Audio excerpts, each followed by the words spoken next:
They buried me long before my time, not in a grave, but in silence, in shame, in shadows cast by the ones I loved most. I gave them everything, a name worth honoring, a home that echoed with memories, and a legacy they would never have tasted without me. And yet, when the ink dried on the documents they tricked me into signing, I became nothing more than a ghost in my own mansion. I was Eleanor March, once the queen of this empire. But they made sure no one would remember that. Now, with the very breath they thought they'd stolen from me, I will write the final chapter in my name, and it won't be a quiet ending. I'm Eleanor March. Widow. Mother. Forgotten.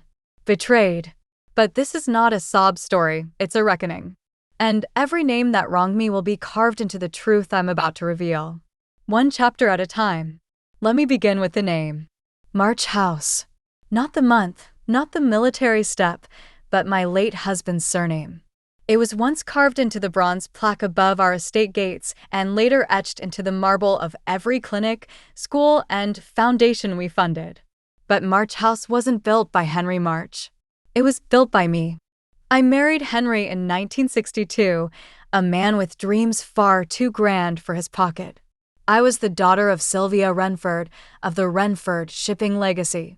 I brought the name, the capital, and the vision. Henry brought charm and, eventually, betrayal, though not of the kind that made headlines. His betrayal was quieter, like rust on steel, slow, corrosive, and permanent. When he died in 1994, the vultures didn't wait for the funeral to end. My son, Gregory, stood by my side with a face as blank as fresh concrete. I remember his hand clutching mine, so cold, so calculated, I almost mistook it for grief. He didn't cry. He did math. He calculated the death duties, the equity transfer, and how quickly he could start whispering to the board. But I had prepared for that. Henry's will named me sole custodian of March House for life. For life.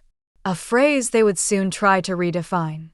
Gregory used to sit at the far end of the dining table, far from me, yet never far from ambition. When he was a boy, he would dangle his legs, trying to appear taller than he was, pretending to command the room. That chair was once his stage. But over the years, it turned into his throne. After Henry's death, the table grew quieter. The laughter of my younger days loud, wine-tinged, scattered between clinks of glasses and polite jabs, was replaced by strategy meetings disguised as Sunday lunches. My daughter-in-law, Celeste, would arrive in pastel silk blouses, her smiles always perfectly measured, like the folds of her napkin. Celeste had a way of saying "Mother Eleanor" that made it sound like "your time is over." She never raised her voice, but each word she spoke had teeth. It began subtly. "Don't you think the house is too large for just you now?" she asked one afternoon, sipping from her third glass of Pinot Grigio. "A place like this deserves a family." Young voices, toys on the floor, not silence. I simply looked at her, then at Gregory, who pretended not to notice the remark. He just cut into his lamb and nodded absently. That was his way, letting Celeste speak the sharp truths while he played the innocent son caught between two women. But it wasn't just talk. Soon, rooms started shifting. Gregory moved his office into the study I once shared with Henry.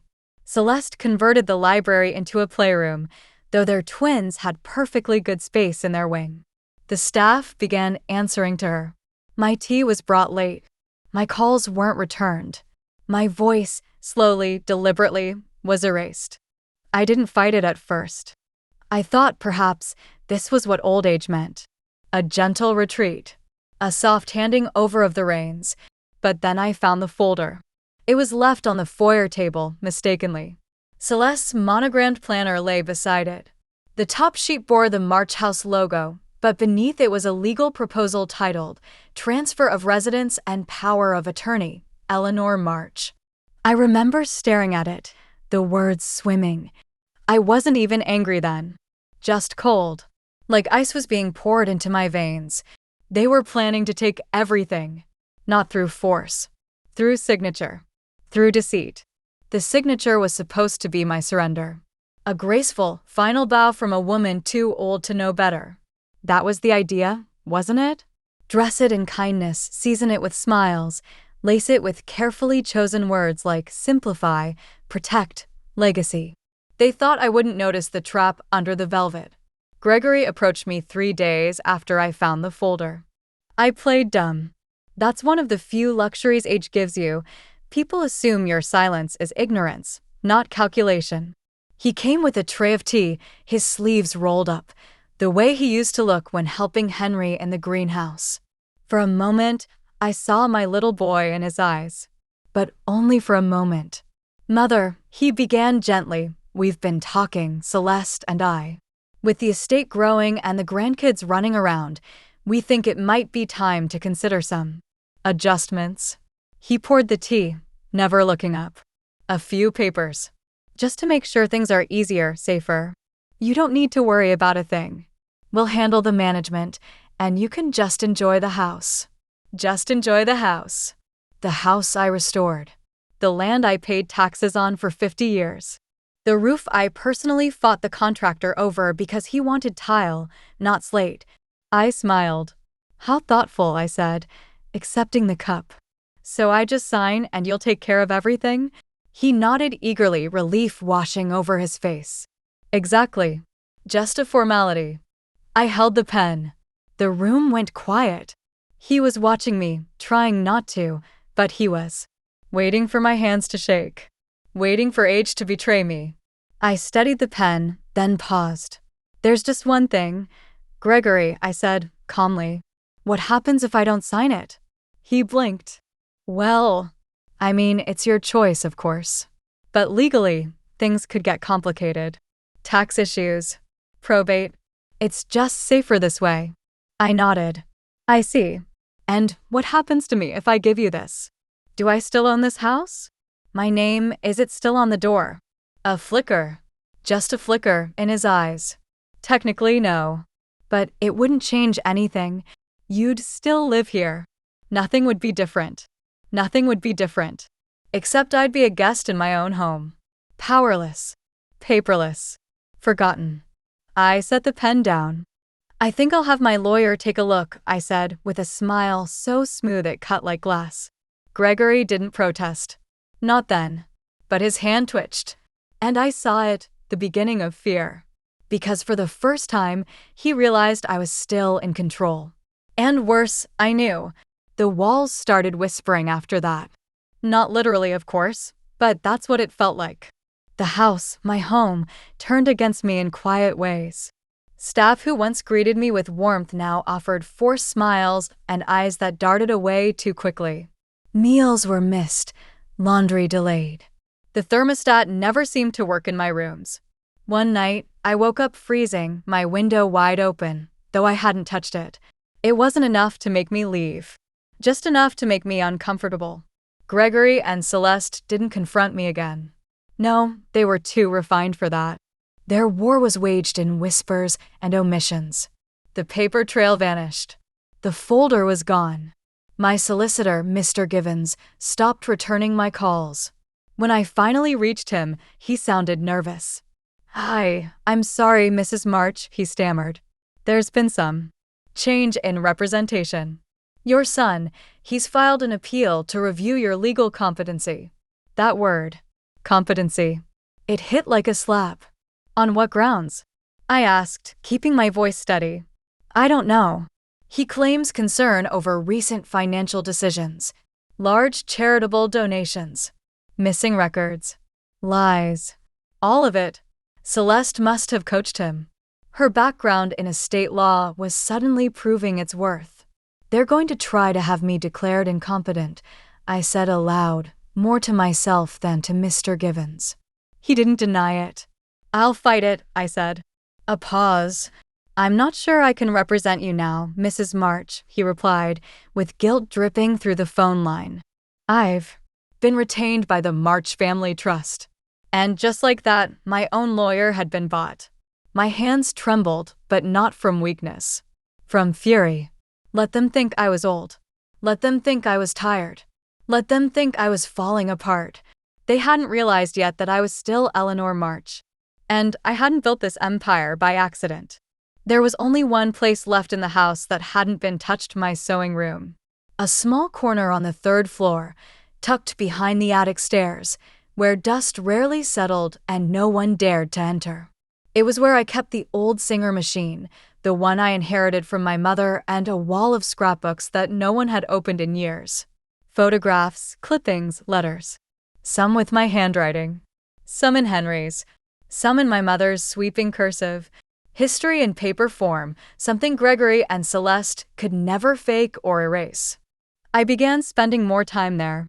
Not because I needed to sew, but because I needed to think, surrounded by things they hadn't defiled. That room had no Wi-Fi, no surveillance, no staff footfalls outside the door. It was silent. And silence is where a plan begins. That was when I remembered the side trust. Back in 1988, Henry had been diagnosed with a heart condition. At the time, our finances were much tighter than anyone knew, and I had convinced him to allow me to set aside a contingency fund, a separate account, under my name, drawn from Renford inheritance assets. Just in case. He never touched it. No one knew it existed. Not even Gregory. Especially not Celeste. I made my way to the bank the following morning. They'd changed the manager 3 times since I last walked through those doors, but when I gave them the account number and my maiden name, something shifted in the air. Respect returned. The manager, a sharp young woman named Devika Shah, looked at the screen, then back at me. Mrs. March. This trust hasn't been accessed in 37 years. Do you know the current valuation? I shook my head, heart pounding. She turned her monitor toward me. $12. 4 million. 12.4 million. Not much compared to the official March empire, but more than enough to burn it down. I straightened my coat and smiled for the first time in weeks. Miss Shaw, I said gently, I believe I'll be needing a new attorney. And I'd like all future correspondence redirected to my name. Just mine. Eleanor March. It's funny how quickly the tone of a home changes once the people in it sense something slipping from their grip. Celeste, ever polished, began to show signs of fray. Her smiles became shorter. Her eyes flickered toward me more often, calculating, unsure. And Gregory, my son, my blood, began knocking before entering my room again. A small courtesy, maybe, or maybe a sign that he no longer trusted what I might do behind closed doors. Good. Let them feel uneasy. Let them wonder. I spent weeks moving in the shadows, gathering threads they thought I'd dropped. I met quietly with Devika's legal contacts, sharp, young, hungry professionals not swayed by legacy surnames. I signed new documents, protected my rights, transferred the trust under a newly incorporated nonprofit in my name. And I didn't stop there. I started making donations, large ones, to organizations under media spotlights, women's shelters, educational funds, art foundations, all under the Eleanor Renford Initiative. It wasn't charity. It was strategy, visibility. Because once you vanish in silence, you're easy to erase. But once the world starts repeating your name, it becomes much harder for anyone to pretend you no longer matter. One afternoon, as I walked into the grand hallway, I paused before the oil painting Henry commissioned when March House was first opened to the public. It showed him, Gregory, and myself. At least, it used to. Someone had moved it. Not removed. Just repositioned. It now hung in the back hallway near the guest powder room. The family portrait, relegated to a corridor meant for foot traffic and toilet queues. I stared at it for a long time. Not because it hurt, though it did, but because I realized how petty they had become. They had everything. The house, the brand, the public face. And still, they needed to shrink me. I turned, walked to the foyer, and called the housekeeper. Tell Gregory and Celeste, I said clearly I want a family dinner. Just the 3 of us. Sunday. No staff. No children. The housekeeper hesitated. Is there an occasion? Yes, I replied, without blinking. The storm's about to arrive. And I'd like to make sure everyone's seated before it hits. Sunday arrived with a stillness that unnerved even the walls of March House. No clinking of dishes in the kitchen. No echo of footsteps down the west corridor. Even the wind outside seemed to hush, as if the world itself was holding its breath. The dining table was set precisely, polished silver, Eleanor Renford crystal glasses, and the good china, the ones Celeste only brought out for charity guests or press photographers. I requested it specifically. Not for the food. For the message. This was not their table. It was still mine. They arrived just before 7. Celeste first, dressed in a steel gray dress that matched her mood. Gregory followed, hands in his pockets, the collar of his shirt unbuttoned, pretending this was casual. It was never casual. They sat. I poured the wine. To their credit, they tried civility at first. You look. Well, Celeste offered. I replied. Surprisingly well, considering I was nearly written out of my own life. She blinked once. Gregory cleared his throat. Mother, no, I interrupted. You'll both listen now. You've spoken plenty. In meetings. In courtrooms. In backdoor arrangements I was never supposed to find out about. But I did. And now I speak. Silence. I stood up, reached into the sideboard, and placed 3 folders on the table. These, I said, are copies of the transfer documents for the Eleanor Renford Initiative. Fully funded, fully public, and beyond your reach. Gregory opened his mouth. I raised my hand. These, I continued, pointing to the second set, are legal filings challenging your recent attempt to declare me incompetent. Your signatures are being reviewed for fraud. I hope you enjoyed using my former lawyer. He's under investigation now. Celeste's face went pale. And this, I said, tapping the 3rd folder, is a petition to remove March House from the Trust's public holdings due to breach of fiduciary duty. You'll find your names noticeably absent from the updated deed. Gregory pushed back from the table. You can't. I already have. He stood, pacing. You'll lose everything, Mother. Your name, the press, it won't be kind. You'll be dragged through. I've lived through worse, Gregory, I said softly. And if losing March House is the price for keeping my dignity, I'll pay it in full. Celeste's voice finally broke. What do you want, Eleanor? I looked at her for a long time. I want my name back. My silence returned. And I want you both out within 48 hours. The house will be closed for restoration under the Renford Initiative. Security begins Monday. She scoffed. This isn't a game. No, I said. This is an inheritance war. And you forgot, I wrote the first playbook. They didn't believe me. Not at first. Gregory slammed doors and made angry phone calls. Celeste whispered to lawyers and old family friends, desperate to paint me as unstable, vindictive, senile. But the world doesn't move on emotion, it moves on paper, money, and names. And I had all 3. By Monday morning, the gates to March House were sealed. New locks, new staff, private security trained not by comfort, but by protocol. The twins were shuffled off to their private school under the excuse of a sudden family vacation. Celeste called it cruel. I called it consequence. I walked the halls in silence that afternoon. My cane tapping against the marbled floor, every echo a reminder. This is mine. Still mine. Room by room, I reclaimed it, not just physically, but emotionally. I took down the framed mission statement Celeste had replaced the old family crest with. I had the portraits rehung in their rightful places. I reopened the gallery hall that Gregory had closed for renovation 3 years ago. The dust on the banisters was wiped away. The grand piano tuned. The chandeliers lit. I didn't restore March House for nostalgia. I did it to remind myself and the world that Eleanor Renford March had never disappeared. She had simply been quiet. And now? She was loud. That week, I invited every major journalist, philanthropist, and cultural historian I knew, or rather, who had once known me.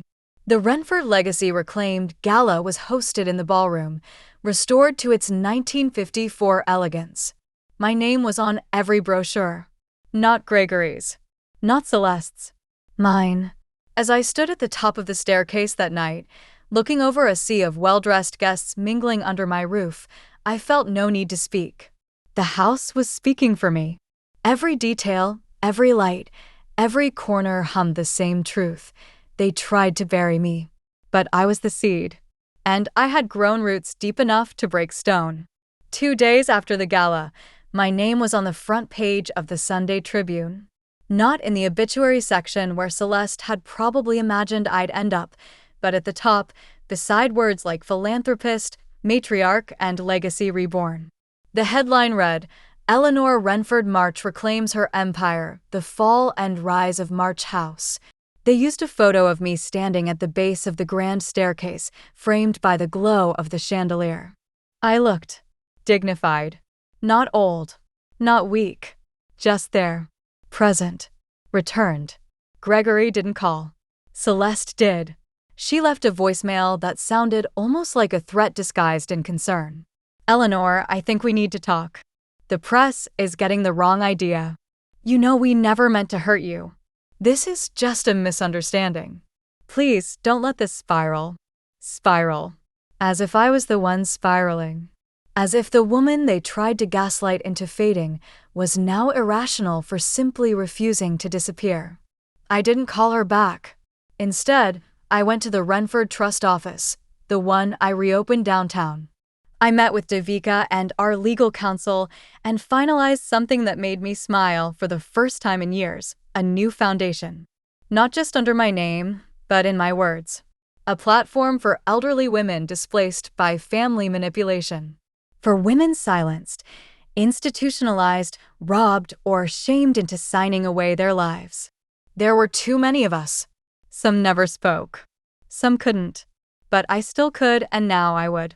The March name had always been more visible. But the Renford blood ran deeper. And from now on, it would outlast them all. As I left the office, the receptionist handed me a sealed envelope. Hand-delivered this morning, she said. I recognized the handwriting before I opened it. It was from Gregory. 2 lines. No signature. You won, Mother. I hope you can live with what you've done. I folded the note carefully and slipped it into my handbag. Then whispered aloud, just to myself, I can. Because I'm finally living again. Spring arrived early that year. The frost melted from the garden walls, revealing the veins of ivy that had always clung to the stone like old memories. I stepped outside that morning with a shawl wrapped tight and a clarity I hadn't felt in years. The birds were loud, the air crisp. Everything felt awake. So was I. I walked past the fountain, the same one Celeste had once called a useless eyesore and tried to replace with a koi pond. The old lion's head was still intact. Water flowed from its jaws like it had been waiting for my return. Inside, the staff was new. Hired not for obedience, but for competence and respect. No one scurried when I entered a room. They greeted me. Not Mrs. March. Not ma'am. Just Eleanor. And I liked that. For years I had allowed myself to be reduced to titles, matriarch, widow, burden. But now I was only myself. And somehow that carried more weight than all the gold-framed portraits lining the hall. That afternoon, I did something I hadn't done in over a decade. I sat down in the drawing room and picked up the phone, not the house line, but my personal one, the one Celeste had once misplaced for weeks after claiming it needed repairs. I dialed the radio station where I used to guest speak on social history programs. The host, Clarice DuPont, answered in disbelief. Eleanor March, she gasped. I thought you'd been locked away in some wing of my own home. Yes, they tried that, I said calmly. But I'd like to return to the airwaves. Not as a guest. As a voice. She was silent for a beat. Then, when can you come in? The next week, I sat in a warm studio, headset on, watching the red live light glow like an ember in the dark. I began speaking, not about my downfall, but about my rise.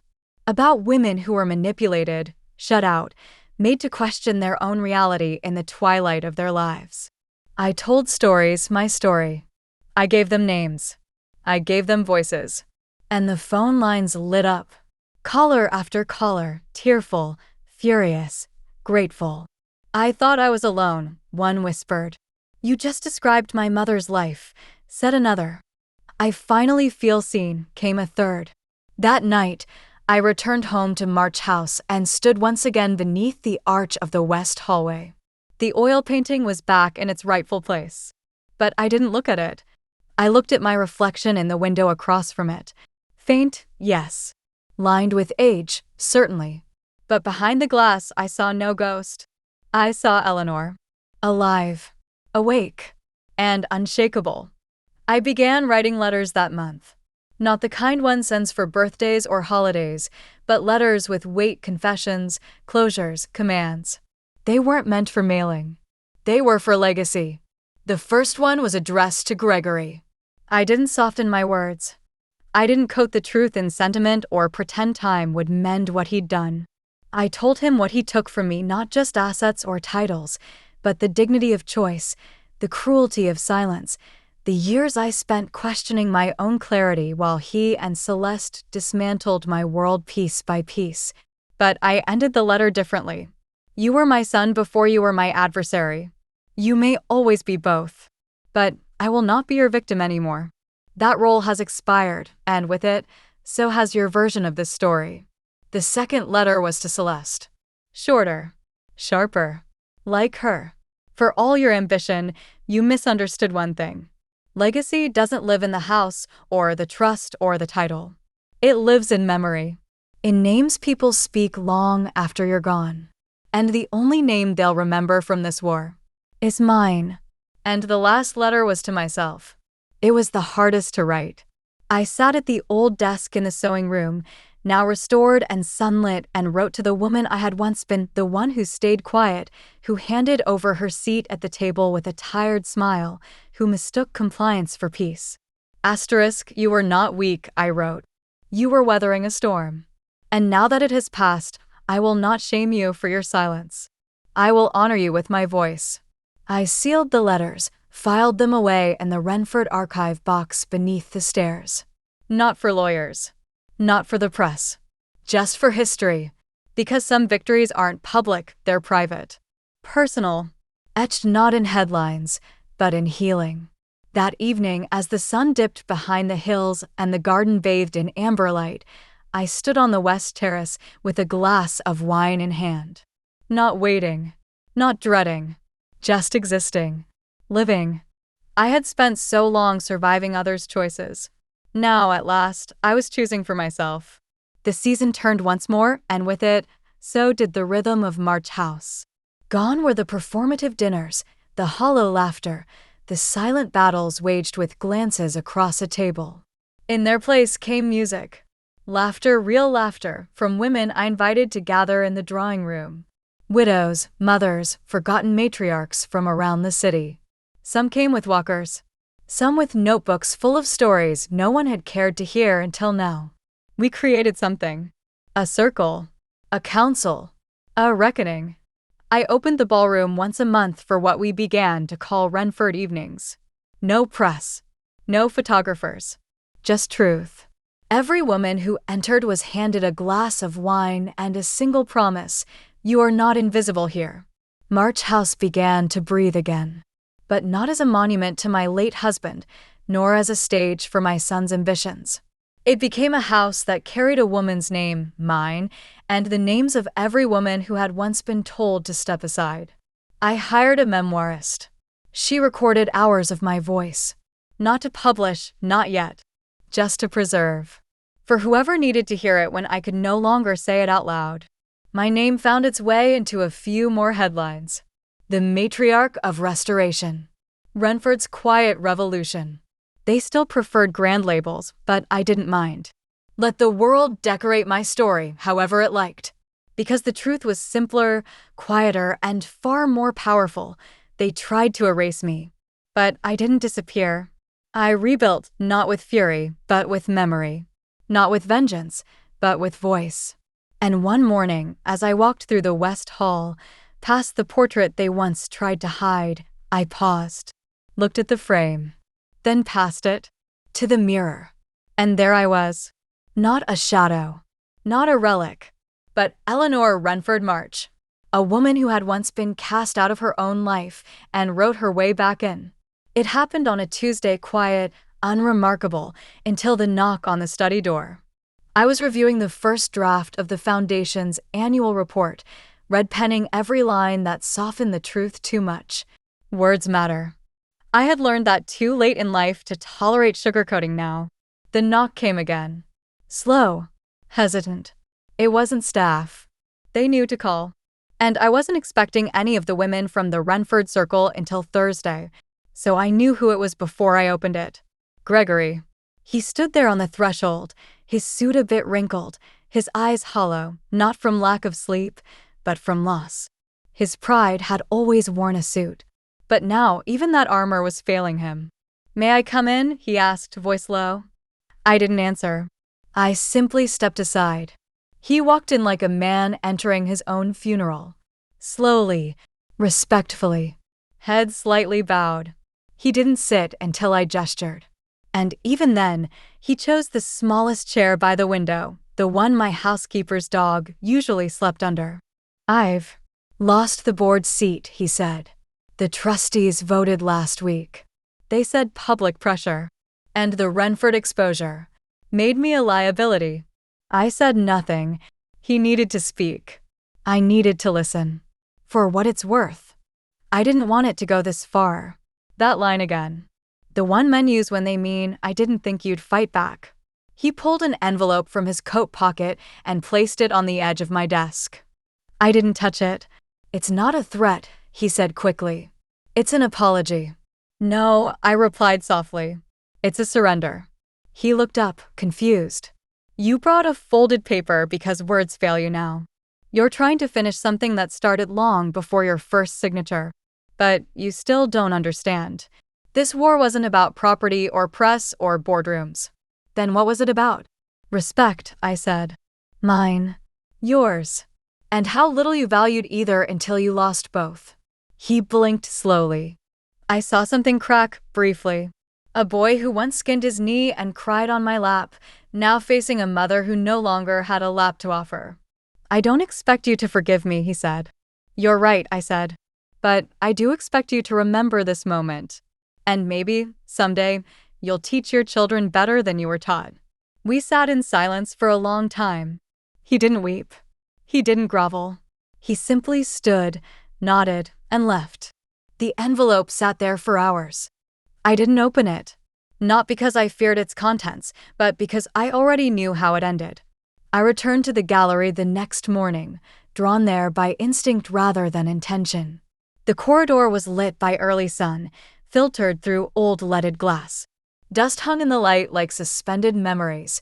At the far end, beneath the vaulted arch, hung the portrait. Henry, Gregory, and me. Painted when Gregory was just 21. His smile had always struck me as forced in that painting, a little too wide, a little too polished. Henry, on the other hand, looked natural, regal even, as if the painter had caught him mid-breath, mid-thought. And me? I looked small, not in stature, but in presence. I remembered sitting for that painting, how they positioned me to the side, angled slightly inward. Henry's hand rested protectively on my shoulder. At the time, I thought it was a symbol of love. Now, I saw it for what it was, a silent cue that I was an accessory. The woman beside the empire, not the one who built it. I stood before it, remembering how proud I once was of that portrait. How I had shown it to visiting dignitaries, family, friends, staff. I even had it printed on commemorative note cards once. What a fool I'd been. Or maybe not a fool. Just a woman playing the only role she was allowed to play for a time. I raised my hand and pressed my fingers lightly to the frame. "You watched it all," I whispered. "You saw it long before I did." A footstep behind me. It was Rosa, the new house steward. She was in her 50s, dignified, quiet, and loyal in a way that didn't require submission.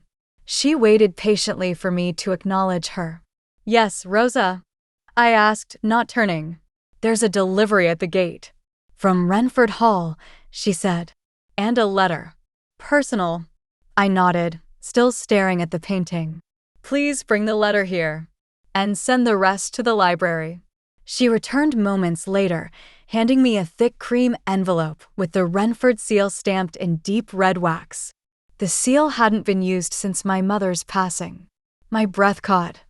I opened it. Inside, a deed. And a note in my cousin Claudia's handwriting. "March House may be your past, but Renford Hall is still your name. It's time someone with strength returned to it. If you want it, it's yours." I didn't realize how much I had missed my mother's family. How much of myself I had left behind when I became Mrs. March. All those years, I thought I had to choose between heritage and marriage, between history and silence. Now I had both. I looked back at the portrait once more, then whispered, "It's time to take you down."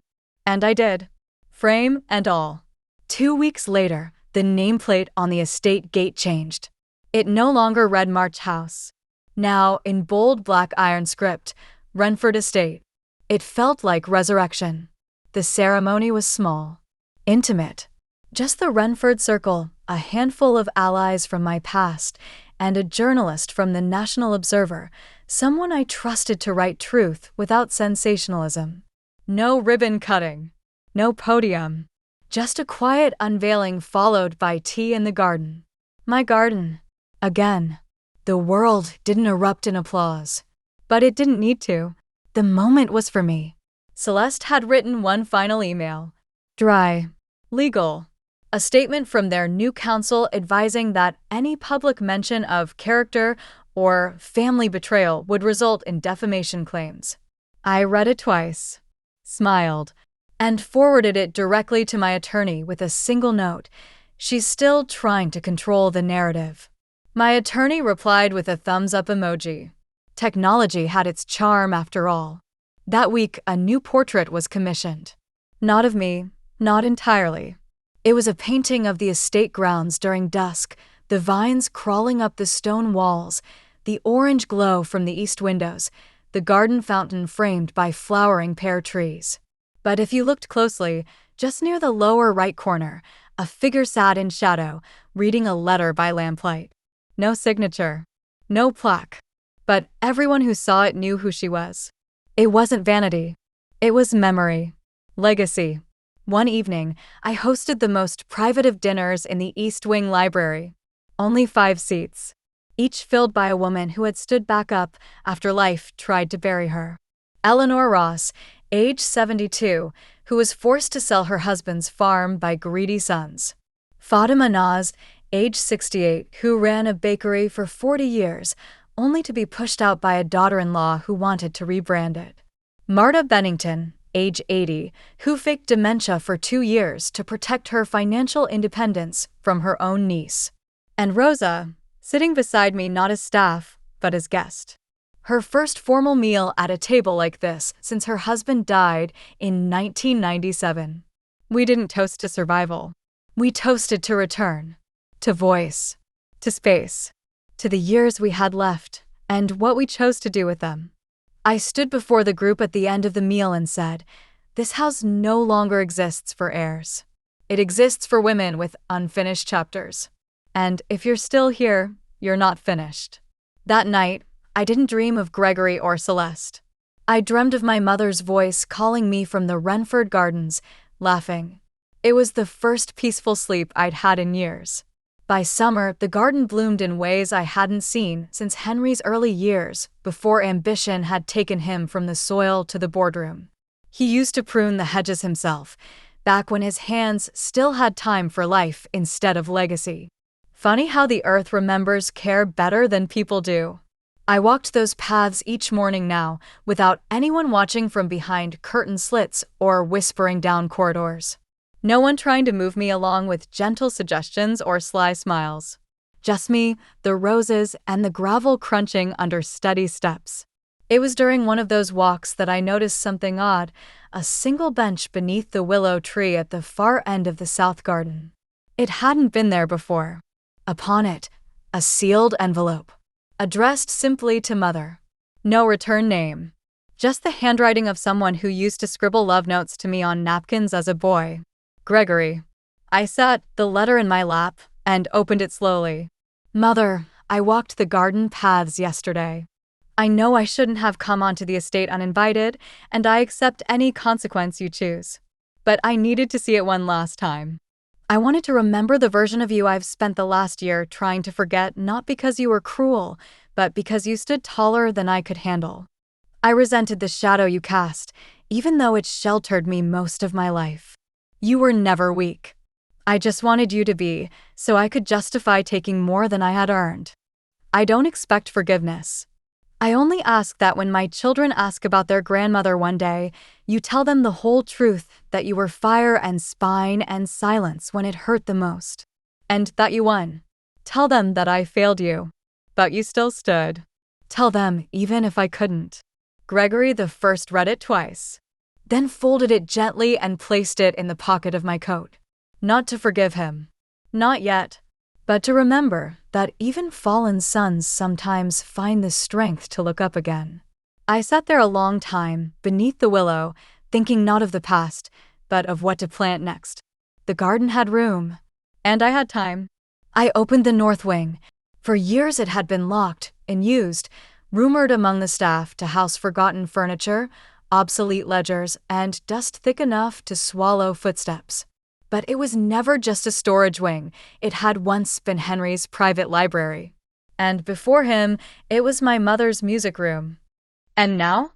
Now it would be mine, not as a keepsake, as an archive. I hired 2 assistants, both women in their 50s who had lost their positions after corporate restructuring. One had a background in historical preservation. The other had cataloged family libraries in old French estates. Together, we transformed the North Wing into a sanctuary for truth. We documented every letter, every receipt, every journal and blueprint I had once tucked away in shoe boxes and drawers. We restored old Renford family records. We began collecting testimonies from women who had come through the circle, stories of eviction, betrayal, silent years in homes they built but no longer ruled. Each file was given a name, each name, a place. No one would be forgotten here again. One afternoon, while sorting through a yellowed folder labeled March Trust Internal, I found it, an early draft of the will Henry had written in 1985. My name was the first listed. Eleanor Renford March shall retain full authority over the estate unless proven legally incapable. No expiration. No caveats. This was the version before Celeste had gotten her hands on the advisors. I placed it in the archive under a new tab, erased but found. That night, I walked the hall slowly, hand brushing against the rows of labeled shelves. It didn't feel like revenge. It felt like restoration, like justice with spine, like finally putting names back where they belonged. Not one of those women would be lost again. Not in legal records, not in family memory, and not in the stories we tell. At the far end of the archive room, I installed a glass case. Inside it, the old family crest, half Renford, half March. Beneath it, a single phrase engraved in bronze, she remembered, so others wouldn't have to forget. By autumn, the invitations began. First it was a local women's forum. Small, intimate, mostly retirees and social workers. They asked me to speak about inheritance law and family rights. I said yes, not because I needed the attention, but because I'd promised myself I would never be quiet again. Then came the universities. Then came the press. Then came the letters. Hundreds of them handwritten, typed, emailed from women in their 60s, 70s, even 80s. Some living in spare bedrooms they once owned. Some stripped of businesses, pensions, and dignity by smiling sons and greedy in-laws. All of them carrying the same question hidden between their lines. How did you survive? I stood on my first real stage in November. It was in a modest auditorium in Edinburgh, under the banner Legacy, Power, and the Women Who Refused to Disappear. I wore deep green velvet, Renford colors. The room fell quiet as I approached the podium, and I didn't need to clear my throat. My voice came strong, clear, laced with years of silence, turned into steel. My name is Eleanor March, I began, and I am not here to tell you how I was wronged. I'm here to tell you how I took it all back. Gasps followed, then silence again. I told them everything, not just the legal strategy or the tricks used against me, but the feelings, the weight of betrayal, the erosion of voice, the humiliation of being treated like a relic in your own home. And then I told them the truth they came for. I didn't win because I had money. I won because I remembered who I was, louder than they could silence me, stronger than the names they tried to erase. And if you're here, if you're breathing, if you still have a name, then you are not finished. When I stepped off the stage, they rose to their feet. But I didn't cry. I just smiled. Because in that moment, I knew I was no longer the only voice. I had become a chorus. It was Rosa's idea, really. She'd been walking with me through the archive one afternoon, carrying a box of new testimonials from the Renford Circle, each envelope sealed, each one heavy with the ache of years unlived. And she said, quietly, almost like a passing thought, they need more than a file. They need a room. So we built it. A small chamber off the East Gallery, once a trophy room for Henry's travel relics. We stripped it bare. No glass cases. No polished brass. Just wood panels, soft light, and shelves floor to ceiling. Each shelf bore the name of a woman. Not just the Renfords or the Marches, but Ross, Nas, Bennington, Yamada, Ibukin, 100 others. Each shelf a shrine. Each name accompanied by a single handwritten page. Her story, in her voice. Pain, triumph, sometimes both. And above the arched doorway into the room, we carved 6 words into the oak lintel. She lived. She lost. She lived again. Visitors came. Some curious. Some broken. Many quiet. I remember one woman, silver-haired, walking slowly with her granddaughter. She stopped in front of the shelf labeled Eleanor March. Her fingers brushed the page. Then her lips. I thought I was her, she whispered. No, I said gently from behind, she was you. The girl beside her smiled. And I realized in that moment, this room wasn't built for us. Not really. It was for them. The daughters and granddaughters who would one day be told, be quiet. Step aside. You've had your time. Now they would know the truth. We had our time taken from us. But we took it back. Winter returned to Renford Estate with a hush that felt like reverence, not sorrow. The frost settled gently on the windows, and the vines that once strangled the garden walls now curled like soft lace across the stone, tamed, not erased. Even the air seemed to pause longer here, as if the house itself had learned to breathe with me. I no longer walked with urgency. My days slowed, not from weakness, but from fullness. Every hour was mine, every silence welcomed. The house remained quiet, but never empty. Letters arrived daily. Some from strangers, some from familiar names that once signed betrayal with grace. Even Gregory sent one each month now, never asking to return. Just updates, little bits of himself. A photo of his daughter in a school play. A newspaper clipping of a grant he helped award in my name. I never wrote back, but I read every word. Some wounds weren't meant to be healed. They were meant to shape you. I sat in the music room one evening, the fire crackling beside me, the same old singer sewing machine still standing in the corner, untouched but not forgotten. The room smelled of lavender and thyme. Rosa entered quietly, holding a new book. She handed it to me without speaking. The cover was soft linen, gold lettering. She remembered the collected testimonies of the Renford Circle. My hands trembled not from age, but from knowing how far we had come. It's finished, she said. It's going to print next week. I nodded. And for the first time, tears found their way down my cheeks. Not for loss, but for what had survived. The others. The truth. I stood from my chair and walked to the window. Outside, snow was beginning to fall. The lights of the estate glowed softly across the grounds. Somewhere in the distance, laughter rang out from the guest house. Women sharing stories, perhaps wine, maybe just the comfort of not being alone anymore. And as I stood there, older than I ever imagined I'd be, I whispered one final truth to the night.